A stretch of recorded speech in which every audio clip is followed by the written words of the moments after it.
Hey guys, once again we are back with another thrilling story. आज की जो मुझे स्टोरी लिख भेजी है वो मुझे लिख भेजी है पराग ने। Parag, thank you very much for sharing your story with us. तो गाइस चलिए स्टोरी को शुरू करते हैं। उससे पहले अगर आप लोगों के पास भी इस तरीके की कोई रियल बेस्ड स्टोरी हो तो मुझे लिख भेजो मेरे इंस्टा हैंडल पर। इंस्टा हैंडल मेरा डिस्क्रिप्शन में मेंशन है। तो चलिए वीडियो शुरू करते हैं। पराग कैलिफोर्निया में स्कूल टीचर की नौकरी करता है। ये बात 5 साल पुरानी है। 2018 की बात है। तब पराग सिंगल था और नई नई नौकरी लगी थी, तो उसने कनाडा से कैलिफोर्निया शिफ्ट कर दिया था और उसने एक न्यू अपार्टमेंट लिया था जिसमें वो अकेला ही रहता था। अपार्टमेंट काफी बड़ा था। पराग के कोई नेबर्स भी नहीं थे क्योंकि जिस अपार्टमेंट को पराग ने खरीदा था वो माना जाता था कि वो हॉन्टेड है। 20 साल पहले एक मैक्सिकन फैमिली ने उस बिल्डिंग के लास्ट फ्लोर पे कुछ रिचुअल्स करे थे और उनकी वजह से उन्होंने सुसाइड कर लिया था। बताया ऐसा जाता था जो मैक्सिकन फैमिली थी वो जो रिचुअल्स कर रही थी, उनका ऐसा मानना था कि वो उस वक्त उन रिचुअल्स को कर लेती तो वो गॉड से मिल सकती थी। उनकी जितनी भी प्रॉब्लम्स थी वो सॉल्व हो सकती थी, फाइनेंशियल क्राइसिस दूर हो सकते थे। इस वजह से वो रिचुअल्स कर रहे थे और उनका ऐसा मानना था गॉड से मिलने के बाद जो उनकी सफरिंग है, जो उनका पेन है, वो सब खत्म हो जाएगा। और इसी सारे रिचुअल्स के कारण जो फैमिली में मदर थी उसने अपने और अपने बच्चे के खाने में जहर मिला दिया था। जहर खाने के बाद उन सबकी बॉडी उस बिल्डिंग में 10 दिन तक ऐसे ही पड़ी रही थी। 10 दिन बाद जब हाउस क्लीनिंग के लिए जो साफ करने वाले होते हैं वो वहाँ उस अपार्टमेंट पर पहुँचते हैं तो वो सबसे पहले गेट नॉक करते हैं। कोई रिस्पॉन्स नहीं मिलता तो उन्हें वहाँ से एक अजीब सी, एक गंदी सी स्मेल आती है। उन्हें बड़ी बड़ी बदबूदार स्मेल आती है उन्हें। अब वो नॉक करते हैं तो गेट को कोई खोलता नहीं है। काफ़ी टाइम हो जाता है तो अब वो इस बात की कंप्लेंट बिल्डिंग अथॉरिटी को करते हैं। तो बिल्डिंग अथॉरिटी वहाँ आती है, सब चीज़ें देखती है। तो देखने के बाद ये लोग दरवाजे को तोड़ देते हैं। अब जैसे ही ये लोग दरवाजे को तोड़कर अंदर जाते हैं तो ये क्या पाते हैं, जो वो देखते हैं जो बच्चों की बॉडी थी डाइनिंग टेबल पर वो एज इट इज़ ऐसे ही पड़ी हुई थी और जो माँ की बॉडी होती है वो ज़मीन पर ऐसे ही पड़ी रहती है। अब जो भी बॉडीज़ थी वहाँ पर उनका कोई भी रिलेटिव नहीं था, उनका कोई भी परिवार नहीं था। तो जो अथॉरिटी होती है बिल्डिंग अथॉरिटी, वो उनकी बॉडीज़ को उनका वहीं मतलब जो भी क्रियाक्रम होता है, जो भी फ्यूनरल होता है, वो सब वहीं कर देती है। ऐसा कहा जाता है कि फैमिली की स्पिरिट आज भी इस बिल्डिंग में मौजूद है। लेकिन पराग जो था वो ऐसी चीज़ों में कुछ खास भरोसा करता नहीं था। उसको इन सब चीज़ों से बिल्कुल भी डर नहीं लगता था। उसको ये सारी इंसिडेंट्स बिल्कुल हॉरिफिक तो लगी कि किस तरीके से कैसे किसी ने सुसाइड कर ली, किस तरीके से ये ब्लैक मैजिक और ये सब रिचुअल्स किए, लेकिन उसे मतलब ये बिल्कुल भी बिलीव नहीं करता था वो इन सारी चीज़ों पर। सुसाइड करने के बाद भी उन सब की आत्मा इस तरीके से भटकना, इस सब पे पराग बिल्कुल भरोसा नहीं कर रहा था। इनफैक्ट पराग तो काफ़ी खुश था। उसको इतना बड़ा अपार्टमेंट एक स्प्रिट के र्यूमर की वजह से इतने कम प्राइस में मिल गया है। सो वहाँ पे एक टावर में 10 फ्लोर थे और ऐसे वहाँ पे कई टावर थे जिसमें से केवल वहाँ पर 25 टावर्स ऑक्यूपाइड थे और बाकी सारे खाली थे। वहाँ पर 25 जो टावर्स थे वो 1 2 3 4 मतलब ऐसे 8 9 तक ऑक्यूपाइड रहते थे। उसके बाद तक वो खाली रहते थे सारे। 10 12 13 14 ये सब ऊपर वाले खाली रहते थे। जितने भी ऑक्यूपाइड थे वो सब 8 तक 9 तक ही ऑक्यूपाइड थे। 9 के बाद 10 9 के बाद 10, जैसे 10th फ्लोर था तो 10th फ्लोर पे भी कोई नहीं रहता था क्योंकि ऐसा माना जाता था जो वो मैक्सिकन फैमिली थी उसने 10वीं फ्लोर पर सुसाइड की थी। अब पराग अपार्टमेंट में शिफ्ट हो जाता है। वो अकेला ही था तो अपने साथ वो ज़्यादा सामान लेकर आया नहीं था और अपार्टमेंट में भी कुछ खास सामान होता नहीं है। वही उसका एक बेडरूम, डाइनिंग हॉल और किचन। अब पराग नॉर्मल स्कूल जाता, स्कूल से अपने अपार्टमेंट आता और जो भी उसका काम होता वो सारा अपना काम करता। ये उसका नॉर्मल रूटीन बन चुका था। अब 3-4 दिन बाद पराग काफ़ी टायर्ड फील कर रहा होता है, बोर हो रहा होता है। तो वो डिसाइड करता है आज कहीं बाहर जाता हूँ, कुछ थोड़ा चिल करता हूँ, मस्त ड्रिंक करता हूँ। इस तरीके से जो पराग था वो डिसाइड करता है। तो वो क्या करता है, बाहर जाते जाते एक अपने अपार्टमेंट से कुछ ही दूरी चलने के बाद उसे एक बार मिलता है। बार में जाता है, आराम से वहाँ वो ड्रिंक करता है। अब ये पराग अपनी ड्रिंक एंजॉय कर ही रहा है बार में बैठकर, तभी यहाँ से एक लड़की मिलती है। इस लड़की का नाम होता है खुशी अब पराग जो था थोड़ा एक्सट्रोवर्ट टाइप का था, मतलब इसे किसी से भी बात करने में कोई भी दिक्कत नहीं आती थी। तो इसने ऐसे ही इस लड़की से यहाँ बातें करना शुरू कर दिया था। अब पराग जो था, पराग यहाँ इस नए शहर में बिल्कुल अकेला था, तो इसको भी कोई ना कोई चाहिए कि किसी के साथ अपनी फीलिंग शेयर करे, बातें शेयर करे एंड ऑल, मतलब इस तरीके से इसे एक कोई साथ में कंपेनियन चाहिए था। तो इसे यहाँ ये जो खुशी थी वो मिल चुकी थी। अब बातें करते करते पराग जो था वो इससे खुशी का नंबर मांग लेता है। अभी नंबर एक्सचेंज हो जाते हैं, तो अब धीमे धीमे इनमें एक अच्छी फ्रेंडशिप बॉन्ड हो जाती है। अब इन लोगों का एक अच्छी बॉन्डिंग के साथ साथ डेली बाहर में जाना, डेली साथ घूमना फिरना, डेली हैंग आउट करना, मतलब इस तरीके से धीमे धीमे टाइम के साथ चीज़ें इनमें जो थी वो थोड़ी और स्ट्रांग होती गई और इनका जो बॉन्ड था वो भी और स्ट्रांग होता गया। अब एक टाइम के बाद ये दोनों डेट करने लग जाते हैं। अब डेट करते करते तकरीबन 3-4 महीने ऐसे ही निकल जाते हैं। अब होता क्या है, जो खुशी थी वो एक अलग अपार्टमेंट में रहती थी और ये जो पराग था वो एक अलग अपार्टमेंट में रहता था। ये दोनों अकेले अकेले अलग अलग अपार्टमेंट में रहते थे, तो ये दोनों डिसाइड करते हैं क्यों ना हम दोनों एक ही अपार्टमेंट में रह लें। तो इस बात से खुशी को भी कोई प्रॉब्लम नहीं होती, वो सोचती है जो रेंट है वो शेयर हो जाएगा और इससे अच्छा क्या हो सकता है। तो ये दोनों एग्री कर जाते हैं। तो ये खुशी जो थी पराग के अपार्टमेंट में शिफ्ट हो जाती है पराग के साथ। अब जो खुशी थी वो अपना सब कुछ छोड़ छाड़ कर पराग के अपार्टमेंट में शिफ्ट हो गई। मतलब पराग का अपार्टमेंट काफ़ी बड़ा, काफ़ी बढ़िया, मतलब अच्छा था। लेकिन जो खुशी थी वो बिल्कुल पराग जैसी नहीं होती। जहाँ पराग मतलब स्पिरिट्स पर और भूत प्रेतों पर भरोसा नहीं करता था, वहीं खुशी जो थी इसे मतलब चीज़ों का आवाज़ काफ़ी जल्दी हो जाता था, मतलब चीज़ों को महसूस जल्दी कर लिया करती थी। तो जैसे ही ये पराग के अपार्टमेंट में गई तो इसे एक वहाँ से थोड़ा सा नेगेटिव वाइब्स आने लगी। और यहाँ पराग जो था, पराग ने भी खुशी को कुछ नहीं बताया था इस अपार्टमेंट के बारे में कि इसका क्या पास्ट रहा है अपार्टमेंट का, वही मैक्सिकन फैमिली वाला एंड ऑल, तो ये सब इसने नहीं बताया था। अब यहाँ जो खुशी थी इसे नेगेटिव वाइब्स आ रही थी इसके अपार्टमेंट में से, और पराग ने तो ये सोच कर नहीं बताया था कि ये जो इसका नया रिलेशन है इसमें कुछ कोई दिक्कत किसी भी तरीके की क्रिएट ना हो। पराग के लिए इस बिल्डिंग की जो हिस्ट्री थी इतनी सिग्निफिकेंट भी नहीं थी, तो इसीलिए उसने ऐसा समझा ही नहीं कि खुशी को ये बातें बताई जाएं। और शायद पराग की ये सबसे बड़ी गलती थी, शायद पराग को ये बात बता देनी चाहिए थी। अब खुशी को क्या फील होता है, जैसे खुशी मानो बेड पर आराम से लेटी हुई है और उसे अचानक से ऊपर वाले फ्लोर से बच्चों के भागने की आवाज़ या फिर कोई स्टेयर्स उतर के आ रहा है, मतलब उसे बहुत क्रीपी साउंड सुनाई देती थी, अजीबोगरीब आवाज़ें सुनाई देती थी खुशी को। और खुशी को पहले ही दिन से इस अपार्टमेंट में से काफ़ी नेगेटिव वाइब्स आ रही थी। और जब खुशी ने ये सारी बातें पराग को बताई तो पराग को खुशी की बातों पे भरोसा ही नहीं हुआ, क्योंकि खुशी को जब भी ये सारी आवाज़ें सुनाई देती थी वो पराग को उठा देती थी, पराग पराग पराग उठो उठो उठो, तुम्हें ये आवाज़ें आ रही हैं। और उस वक्त वो आवाज़ें आती ही नहीं थी, तो पराग भी इस तरीके से इग्नोर कर दिया करता था और बोलता था तुम्हारा वहम है, इल्यूजन है, इस तरीके से मतलब बोल के उसे शांत कर दिया करता था। और पराग ने आज से पहले ऐसी कोई आवाज़ें सुनी ही नहीं थी, तो पराग को हमेशा से ऐसा ही लगता था कि खुशी को यहाँ पे कुछ ना कुछ वहम होता है। और पराग मन ही मन सोचता था कि शायद यहाँ ऐसा कुछ भी नहीं है। अब यहाँ दिन बीतते गए, रातें बीतती गई, महीने बीतते गए, महीने सालों में बदल गए। अब होता क्या है, खुशी को यहाँ नाइटमेयर्स आने लगे, रात को डरावने डरावने सपने आने लगे। एक बार, 2 बार, 3 बार, काफ़ी बार उसे सेम सपने आ रहे थे। मतलब एक ही चीज़ उसके सपनों में रात को वही मतलब बार बार रिपीट होते जा रही थी। ये जो उसके नाइटमेयर्स थे, ये जो उसके डरावने सपने थे वो रुके ही नहीं रहे थे। हर दिन उसको एक ही तरीके के सपने आ रहे थे। रात के डरावने सपनों में उसे ऐसा कुछ दिखता था कि विंडो के बाहर कोई उल्टा लटका हुआ है, कोई चीज़ अंदर झांक रही है। और खुशी जब सपने में विंडो के पास उस चीज़ को देखने के लिए जाती थी तो उसे सपने में ऐसा लगता था कि वो चीज़ खुशी पर अटैक कर देती है, उसे पकड़ लेती है। और जैसे ही कोई उस पर अटैक करता था सपने में, खुशी की अचानक से आंखें खुल जाती थी, घबरा जाती थी वो। और ये नाइटमेयर उसे 1, 2, 3, 4 नहीं, बहुत बार और रोज़ आने लग गए थे उसे। अपार्टमेंट में खुशी को अब काफ़ी लंबा टाइम हो गया था, अगस्त का महीना चल रहा था। और पराग को पता चलता है उसकी माँ काफ़ी बीमार है, तो वो कुछ दिनों के लिए अपने मॉम डैड के घर कनाडा चला जाता है। और यहाँ अपार्टमेंट में अब खुशी अकेली हो चुकी थी।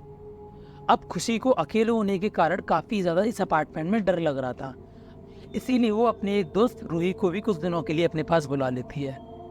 अब खुशी और रूही दोनों का एक ही कंपनी में काम होता था, तो इनका यही रहता था कि साथ ही जाएंगे काम के लिए और साथ में ही आ जाएंगे। तो मतलब इस तरीके से इन दोनों का चल रहा था बढ़िया। एक नाइट को होता क्या है, खुशी और रूही फ्राइडे नाइट को पार्टी करने के लिए बाहर जाने वाले थे। तो अचानक से जो बाहर जाने का प्लान था वो बनता है और सोचते हैं मस्त पार्टी वार्टी करेंगे। तो जैसे ही ये बाहर निकलते हैं अपार्टमेंट से, तो ये क्या पाते हैं, वेदर काफ़ी ज़्यादा ख़राब हो रहा है, मतलब बारिश पड़ रही है, बिजली कड़क रही है।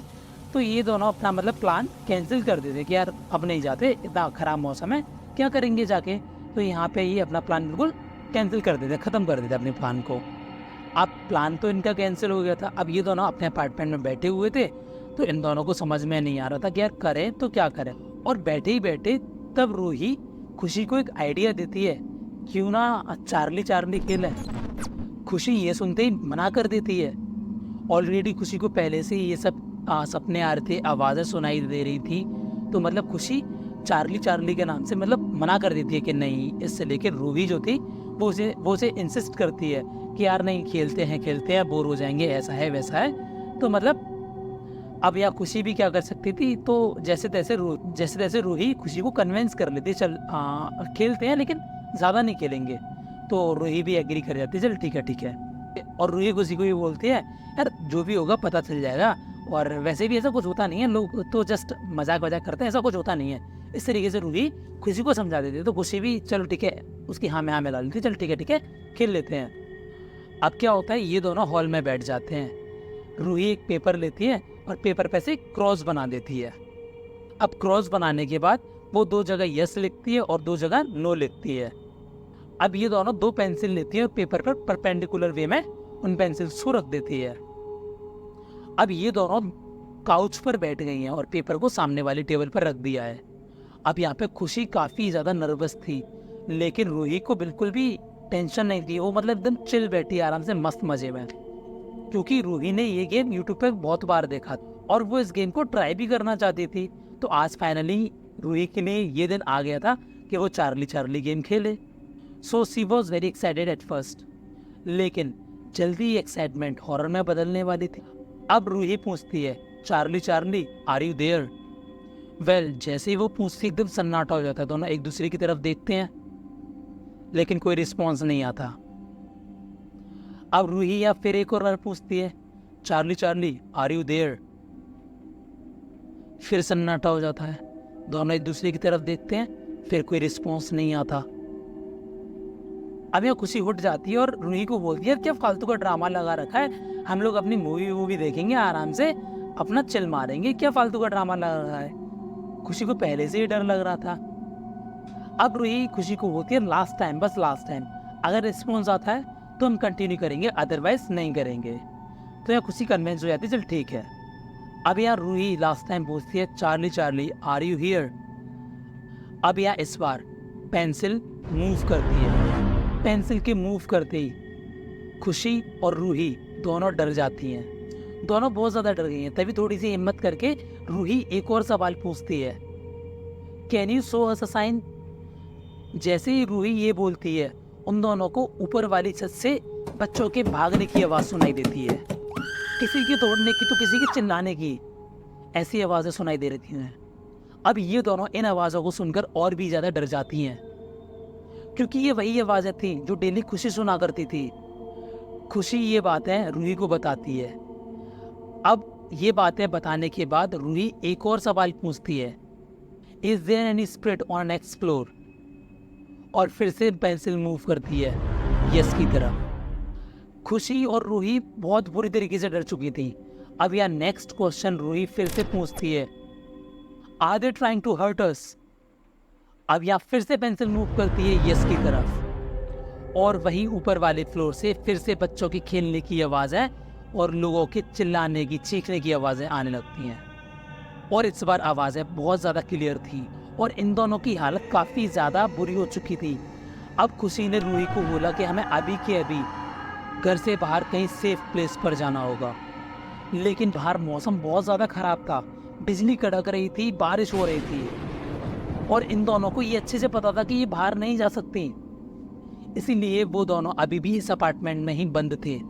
अब खुशी फटाफट से अपना फ़ोन निकालती है और पराग को कॉल करने की कोशिश करती है, लेकिन यहाँ पर नेटवर्क इशू काफ़ी ज़्यादा हो गया होता है, तो पराग को खुशी की बिल्कुल आवाज़ नहीं आती और खुशी को पराग की बिल्कुल आवाज़ नहीं आती।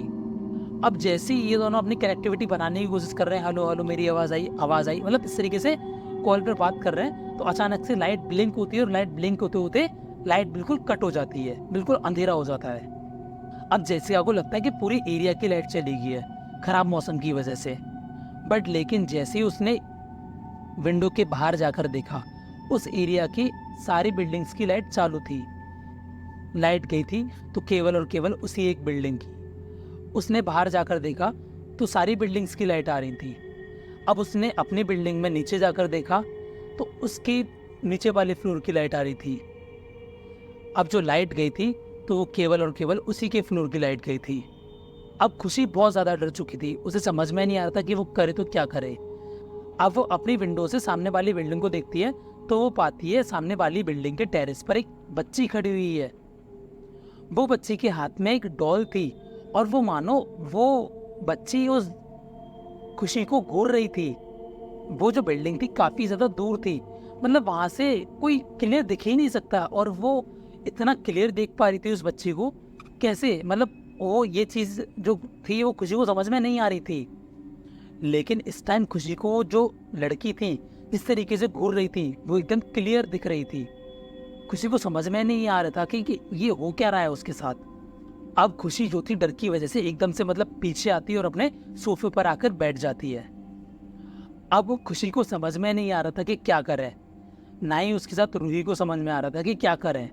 अब जो लाइट होती है वो अचानक से फ्लिकर करने लग जाती है, मतलब ब्लिंक करने लग जाती है, बंद हो रही चालू हो रही, मतलब इस तरीके से करने लगती है लाइट। अब ये दोनों खुशी और रूही जल्दी से इस अपार्टमेंट से बाहर निकलते हैं। अब अपार्टमेंट की लेफ्ट साइड की तरफ लिफ्ट थी। अब ये दोनों जैसे ही लिफ्ट की तरफ मुड़ते हैं, इन्हें उस फ्लोर पे कुछ दिखता है। खुशी को उस फ्लोर पे वही डॉल दिखती है जो उसने उस लड़की के हाथ में देखी थी। अब जैसे ही ये उस डॉल को देखते हैं, खुशी बोलती है रुको रुको रुको, हम लोग लाइट वैसे ही फ्लिकर कर रही है, लाइट वैसे ही बंद चालू हो रही है, हम लोग लिफ्ट से नहीं जा सकते, ऐसा ये रूही को बोलती है। अब रूही बोलती है अच्छा ठीक है, हम लोग मतलब लिफ्ट से नहीं आते, हम लोग स्टेयर से चलते हैं, हम लोग सीढ़ियों से चलते हैं। अब ये दोनों अपने राइट साइड मुड़ते हैं और दोनों सीढ़ियों से जाने लगते हैं। अब भागते कैसे भी करके ये दोनों ग्राउंड फ्लोर पर आ जाते हैं। अब ये दोनों ग्राउंड फ्लोर पर आ जाते हैं और ग्राउंड फ्लोर पर आते आते ये दोनों जैसे ही बिल्डिंग से एग्जिट मारते हैं तो वहाँ पर एक मतलब वॉचमैन होता है। तो ये दोनों इतने डरे हुए होते हैं, वॉचमैन से बिल्कुल भी इंटरेक्ट नहीं करते ये दोनों। इन दोनों को समझ में आ गया था कि किसी पे भरोसा नहीं करना, और यहाँ पे इनका कोई नोन भी नहीं है, किसके पास जाए क्या करें, मतलब इन्हें ये समझ में आ गया था कि बस इस बिल्डिंग में तो वापस जाना नहीं है। और बाहर मौसम भी इतना ज़्यादा ख़राब था कि ये दोनों ज़्यादा देर तक बाहर रह भी नहीं सकते थे। इसीलिए रूही बोलती है यहाँ जब मैं आ रही थी तो मैंने पास में एक पुलिस स्टेशन देखा था। अब ये भागते पुलिस स्टेशन में पहुँच जाते हैं। अब ये जैसे तैसे पुलिस स्टेशन में पहुँच जाते हैं तो ये पुलिस को ऐसा नहीं बताते कि इनकी बिल्डिंग में कुछ सुपरनेचुरल पावर है या कुछ स्प्रेड वाला सीन है या भूत प्रेत वाला सीन है, ऐसा तो नहीं बताते। ये पुलिस को इनडायरेक्टली बोलते हैं कि बाहर मौसम बहुत ज़्यादा ख़राब है और हमारा जो घर वगैरह है वो यहाँ से काफ़ी दूर है, तो हमें मतलब थोड़ा सा स्टे करने के लिए कहीं ना कहीं एक सेफ जगह तो चाहिए, इसीलिए हम लोग यहाँ आ गए। तो इनकी ये सारी बातें सुन के जो पुलिस थी वो है ना रुकने के लिए परमिशन दे देती है पुलिस स्टेशन में। और ये दोनों बोलती है जैसे ही यहाँ से वेदर सही हो जाएगा हम दोनों चले जाएंगे। तो पुलिस जो थी वो है ना रुकने के लिए परमिट कर देती है। अब ये दोनों पूरी रात पुलिस स्टेशन में रुकते हैं। अब जब अगली सुबह होती है, खुशी पराग को कॉल मिलाती है और वो सारी चीज़ें पराग को बता देती है। और पराग तब ये सारी बातें सुनता है तो पराग खुशी को पूरी हकीकत बताता है कि कैसे 20 साल पहले इस अपार्टमेंट में मैक्सिकन फैमिली ने सुसाइड किया था और क्या रीजंस थे। और तब से ही मतलब ये जो अपार्टमेंट है इसमें कोई नहीं आता और ये अपार्टमेंट एक अबेंडेंट और हॉन्टेड अपार्टमेंट बन चुका था और हम लोग आए थे उस मैक्सिकन फैमिली के बाद। तो मतलब ये सारी बातें जो थी ये जो पराग था वो खुशी को बताता है। अब पराग जो था कुछ दिन में वापस आने वाला था और इस बीच में जो खुशी थी वो अब रूही के साथ रहने लगी थी। और जैसे ही पराग अब यहाँ आता है तो ये दोनों एक नए अपार्टमेंट में शिफ्ट हो जाते हैं। अगर ये सारी चीज़ें पहले ही खुशी को बता दी होती पराग ने, तो खुशी के साथ ये सारी चीज़ें ना हुई होती और शायद खुशी की हालत और भी अच्छी होती, क्योंकि इन्होंने अपार्टमेंट तो शिफ्ट कर लिया था, लेकिन खुशी के अंदर जो एक्सपीरियंसेस थे, जो डर थे, वो आज भी घर करके बैठे हुए हैं। वो बताती है कि जब वो उन सारी चीज़ों को सोचती है तो अंदर से काँप जाती है, झकझोर जाती है, और कभी कभी तो उसे सेम नाइटमेयर्स आते हैं उसी अपार्टमेंट के, उसी विंडो के। तो कहीं ना कहीं उसे ये सारी चीज़ें आज भी अंदर तक हिला देती हैं। ये इंसिडेंट्स होने के बाद वहाँ के लोगों ने इस बिल्डिंग को पूरी तरीके से छोड़ दिया था। तो यार ये थी आज की हमारी कहानी जो मुझे लिंक भेजी थी इंस्टाग्राम पर पराग ने। Thank you very much Parag for sharing your story. और गाइस, अगर आप लोगों के पास भी इस तरीके की स्टोरीज हो तो मुझे लिंक भेजो मेरे इंस्टा हैंडल पर। डिस्क्रिप्शन बॉक्स में मेरा इंस्टा हैंडल मेंशन है। तो मैं करता हूँ वीडियो को फिनिश, मिलता हूँ आपसे नेक्स्ट वीडियो में। If you like the video give it a thumbs up, don't forget to subscribe my channel. मिलता रहूँगा ऐसी ही ढेर सारी थ्रिलिंग वीडियोस के साथ। टिल देन, चाओ।